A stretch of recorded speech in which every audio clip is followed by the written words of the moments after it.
নাহনু নাকুসসু আলাইকা আহসানাল কসসি বিমা আওহাইনা ইলাইকা হাযাল কুরআন। আল্লাহ তাআলা বলছেন, আমি আপনার নিকট উত্তম কাহিনী বর্ণনা করছি। কোরআন নাজিলের মাধ্যমে, ওহীর মাধ্যমে উত্তম কাহিনী আমি আপনাকে জানিয়ে দিচ্ছি। ওয়া ইন কুনতা মিন ক্বাবলিহি লামিনাল গাফিলিন।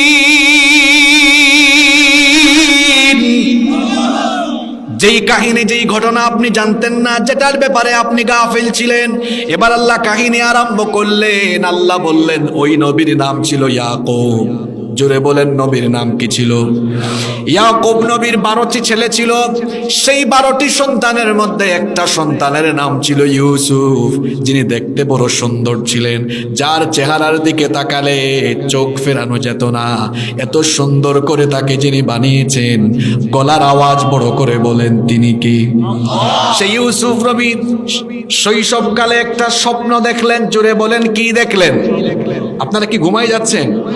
এই ঘটনার মাধ্যমে আপনাদেরকে বর্তমান জামানার পৃথিবীর বাস্তবতা বুঝাই দিব আজকে ইনশাআল্লাহ। এখন গোটা পৃথিবীতে মার খায় কারা? মুসলমানরা।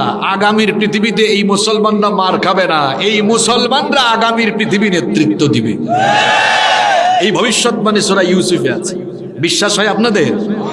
এই ভবিষ্যৎবাণী কোথায় আছে এটা শুনতে হলে আপনাদেরকে ধৈর্য ধরে কয়েক মিনিট আমার সাথে থেকে এই পুরা ঘটনা কোরআন থেকে শুনতে হবে। শুনবেন তো আপনারা ইনশাআল্লাহ? কোন নবীর নাম জানি? আরেকটু জোরে বলেন। শিশুকালে কি দেখলেন? জোরে বলেন, আরেকটু জোরে। কি দেখলেন? এবার শোনেন। কি স্বপ্ন দেখলেন তিনি শোনেন। স্বপ্ন দেখার পরে তিনি তার বাবা পয়গাম্বার ইয়াকুব আলাইহিস সালাম তাকে গিয়ে বললেন, আব্বা জান, আমি এই স্বপ্ন দেখেছি। কি স্বপ্ন তিনি দেখলেন? সূরা ইউসুফের 4 নম্বর আয়াত থেকে এসেছে, ইয ক্বালা ইউসুফু লিআবিহি ইয়া আবাতি ইন্নী রাআইতু আহাদা আশারা কাওকাবা ওয়াশ-শামসা ওয়াল কমারা রাআইতুহুম লি সাজিদিন।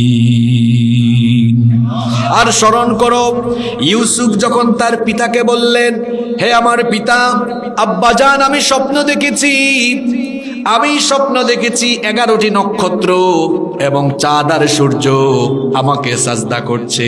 11টি? আর একটু জোরে বলেন। নক্ষত্র 11টি, সূর্য এবং চাঁদ সাজদা করছে কাকে? আর একটু জোরে বলেন। ইউসুফ নবীকে সাজদা করছে। এই স্বপ্ন তিনি দেখলেন। দেখার পরে তিনি তার পিতাকে জানালেন। তার পিতা সাইয়েদনা ইয়াকুব আলাইহিস সালাম তখন বললেন, ক্বালা ইয়া বুনাইয়া লা তাকসুস রুয়াকা আলা ইখওয়াতিকা ফায়াকিদু লাকা কাইদা ইন্নাশ শাইতানা লিল ইনসানি আদুউম মুবিন। তিনি বললেন, হে আমার কলিজার টুকরা সন্তান, তোমার এই স্বপ্ন তোমার ভাইদেরকে বলো না, তাহলে তারা তোমার বিরুদ্ধে ষড়যন্ত্র করবে। কারণ ইয়াকুব নবী স্বপ্ন শুনেই বুঝতে পেরেছেন এই স্বপ্নের ব্যাখ্যা ভালো হবে। নবীদের স্বপ্ন আর আমাদের স্বপ্ন কি একরকম নাকি? আমরা তো আবুল তাবুল কত স্বপ্ন দেখি। নবীদের স্বপ্ন আর আমাদের স্বপ্ন একরকম নয়। নবীদের স্বপ্ন হলো ওহী, সুবহানাল্লাহ। আবার মুমিন ব্যক্তির স্বপ্ন হলো, আল্লাহর হাবিব বলেছেন, মুমিনের স্বপ্ন হলো নবুয়তের 46 ভাগের 1 ভাগ। আল্লাহু আকবার। মুমিনের স্বপ্ন সত্যি হয়, আর পয়গম্বরদের স্বপ্ন সত্য স্বপ্ন। ইয়াকুব আলাইহিস সালাম বুঝতে পারলেন তার ছেলে যে স্বপ্ন দেখেছেন স্বপ্নটা ভালো হবে, এই জন্য তিনি নিষেধ করলেন, তোমার ভাইদেরকে এটা বলো না। এখান থেকে একটা শিক্ষা নেন, স্বপ্ন দেখলে মানুষকে বলতে যায়েন না। হিতাকাঙ্ক্ষী শুভাকাঙ্ক্ষী মনে না হলে কখনো আপনার স্বপ্ন আপনি কাউকে শেয়ার করবেন না।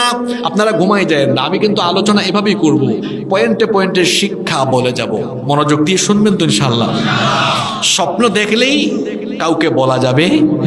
হিতাকাঙ্ক্ষী শুভাকাঙ্ক্ষী মনে না হলে বলা যাবে না। ইউসুফ নবীকে তার বাবা বারণ করলেন, তোমার ভাইদেরকে তুমি এই স্বপ্নের কথা বলো না। তুমি যে স্বপ্ন দেখেছো এই স্বপ্নের ব্যাখ্যা আল্লাহ তোমাকে শিখিয়ে দিবেন।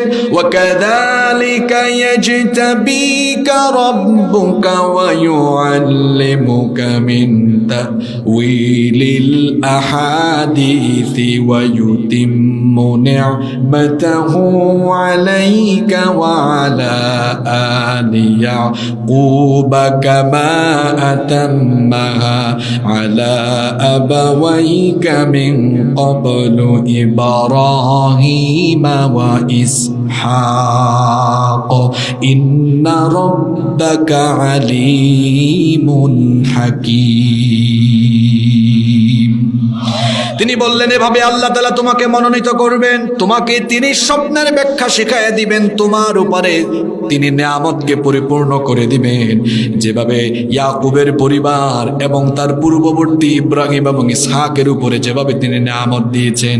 সুতরাং তুমি তোমার ভাইদেরকে এই ঘটনা বলো না। ইয়াকুব আলাইহিস সালাম তার সকল ছেলেদের মধ্যে ইউসুফকে বেশি ভালোবাসতেন, এই জন্য অন্যান্য ভাইরা হিংসায় পড়ে গেল। অন্যান্য ভাইরা হিংসায় পড়ে গিয়ে তারা এবার মিটিং করলো, আমাদের বাবা ইউসুফকে বেশি মহব্বত করেন, সুতরাং ইউসুফকে আর আমাদের সাথে রাখা যাবে না, ইউসুফকে আমরা মেরে ফেলবো, হত্যা করে ফেলবো। মিটিং এ বসলো, কেউ বলল হত্যা করে ফেলবো, কেউ বলল না হত্যা করব না, বরং আমরা তাকে কোনো কুয়ায় ফেলে দিব। এই রকম করে মিটিং চললো। মিটিং এর মধ্যে তারা সিদ্ধান্ত নিল যে ঠিক আছে, আমরা তাহলে ইউসুফকে মারবো না, ইউসুফকে কোনো কুয়ায় ফেলে দিব। হয় সে কুয়ায় মারা যাবে অথবা কুয়ার থেকে কেউ তারে উঠায়া এই কুয়ার থেকে উঠায়া আমাদের এলাকা থেকে অন্য এলাকায় নিয়ে যাবে।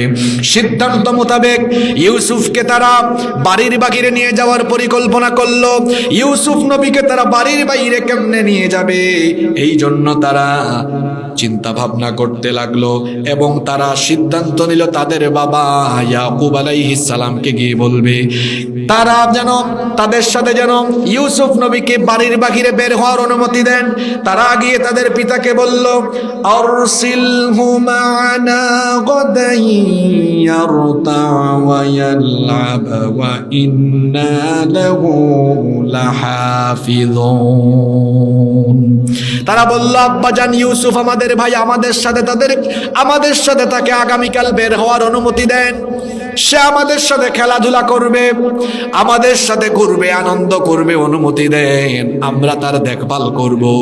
তারা যখন তাদের পিতা ইয়াকুব আলাইহিস সালামকে এই কথা বলল, ইয়াকুব আলাইহিস সালাম তখন বললেন, ক্বালা ইন্নী লায়াহযুনুনি আন তাযহাবু বিহি ওয়া আখাফু আন ইয়াকুলাহু যি'বু ওয়া আনতুম আনহু গাফিলুন।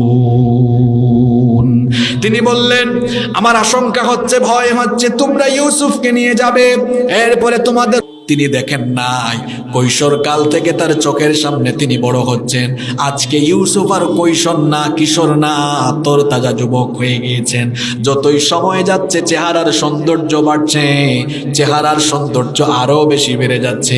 জুলাইখা তার চোখের সামনে ইউসুফ নবীকে দেখতে দেখতে তার রূপে এত বেশি মুগ্ধ হয়ে গেলেন। একদিন তিনি নির্জনে তার দাসীর মাধ্যমে তার খাস কামরায়, তার বেডরুমে ইউসুফ নবীকে আমন্ত্রণ জানালেন। 7টা দরজা ছিল, সবগুলো দরজা লক করে দিলেন। এরপরে ইউসুফ নবীকে তিনি বললেন, ওয়াকালাত হাইতালাক, আসো আমার মনোবাসনা পূর্ণ করো। ইউসুফ নবীকে যখন 7টা দরজা, সবগুলো দরজার তালা লাগিয়ে দিয়ে মিশরের সেই সময়কার সুন্দরী নারী জুলাইখা বেডরুমের মধ্যে এই কুপ্রস্তাব দিয়েছে, যুবকদেরকে এখন যদি কোনো মেয়ে বলে আই লাভ ইউ, যুবকরা সাথে সাথেই বলবে আই লাভ ইউ টু। এটাও ঠিক কইছে, দেখছেন কি ভদ্র পোলা পাইন, ভদ্র আছে। মিশরের সেই সময়কার সম্ভ্রান্ত সুন্দরী নারী জুলাইখা নির্জনে ডেকে এনেছেন তার বেডরুমে। 7টা দরজা, তার বেডরুমে আসতে গিয়ে 7টা দরজা পারে দিয়ে আসতে হয়। সবগুলো দরজা সেফটির জন্য লক করে দিয়েছে। বলল, ইউসুফ দেখো, আমার এই বেডরুমে আসতে গেলে 7টা দরজা, এখানে আমার পারমিশন ছাড়া কেউ আসতে পারে না। এটা একটা সেফ জোন, এখানে শুধু তুমি আর আমি, তুমি আমি যা করব কেউ এটা জানবে না। সুতরাং আসো, আমার এই প্রস্তাব মেনে নাও, আমার সঙ্গে কুকর্মে লিপ্ত হয়ে যাও। ইউসুফ নবী তখন ওই দুষ্ট নারীর প্রস্তাব রিজেক্ট করে দিলেন, প্রত্যাখ্যান করে দিয়ে কি বললেন? আল্লাহ তাআলা তার নবীর কথা কোরআনে উঠায় দিয়েছেন। তিনি তখন জবাব দিলেন, জুলাইখা শোনেন, আপনি বলছেন এখানে আমি আর আপনি আর কেউ নাই, কিন্তু আরেকজন তো আছেন, সবাই বলেন তিনি কে? সুতরাং আপনার এই প্রস্তাবকে আমি রিজেক্ট করলাম। তিনি তখন জুলাইখাকে বললেন, ক্বালা মাআযাল্লাহ, আমি আল্লাহর কাছে পানাহ চাই। ও যুবক ভাইরা, এখান থেকে কি শিখলেন? দেখেন, এমন সেফ জোনে মিশরের সেই সময়কার সবচেয়ে সুন্দরী সম্ভ্রান্ত নারী ইউসুফ নবীকে ডেকে নিয়ে কুপ্রস্তাব দিলেন। তিনি এই প্রস্তাবটা ফিরাইয়া দিলেন কার ভয়ে? আরো জোরে বলেন, কার ভয়ে?